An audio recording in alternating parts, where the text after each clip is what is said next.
Aujourd'hui, nous allons parler d'un thème spécial qui sera intitulé « Occupe-toi de tes affaires ». Oui, on y va. Il y a quelques années passées, un garçon était dans un taxi et mangeait des chocolats.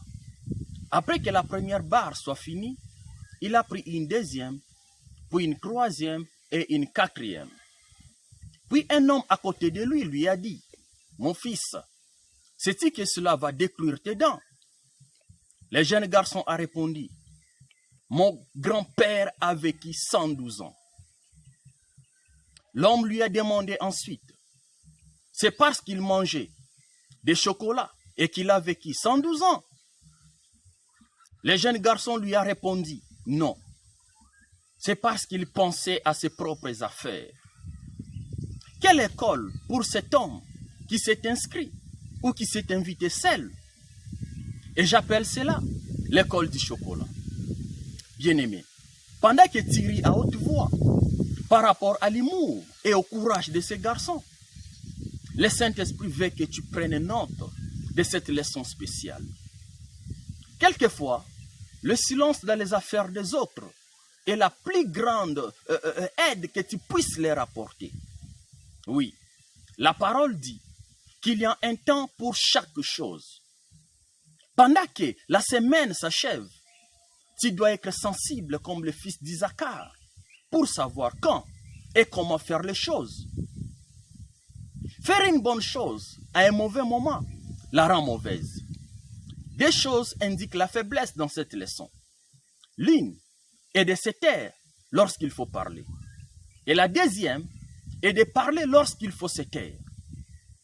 Bien-aimé dans le Seigneur, la grâce d'être sensible dans ton homme intérieur pour savoir quoi faire et à quel moment le faire doit être ton cri et ta prière de chaque jour.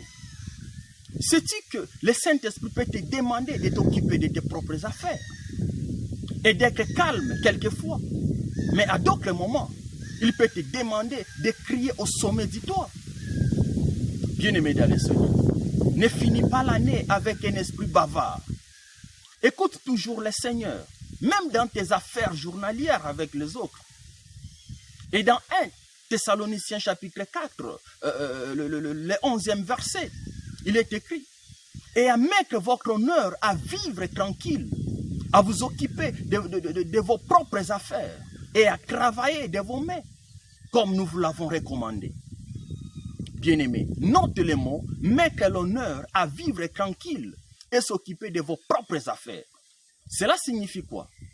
Cela signifie ne te mêle pas des affaires des autres sans y être invité. Je reprends. Ne te mêle pas des affaires des autres sans y être invité. Bien-aimé, ne fais pas de commérage par rapport à cela et ne les juge pas. Ta prière est capable de faire ce que ton intervention physique ne peut pas le faire. Apprends à prier. Je crois que cette exhortation fortifiera ta foi. Et n'hésitez pas à la partager. Bénissons-nous les uns les autres avec sa parole. Merci de me suivre. Soyez bénis. C'était Cédric Lumande. À la prochaine. Bye bye.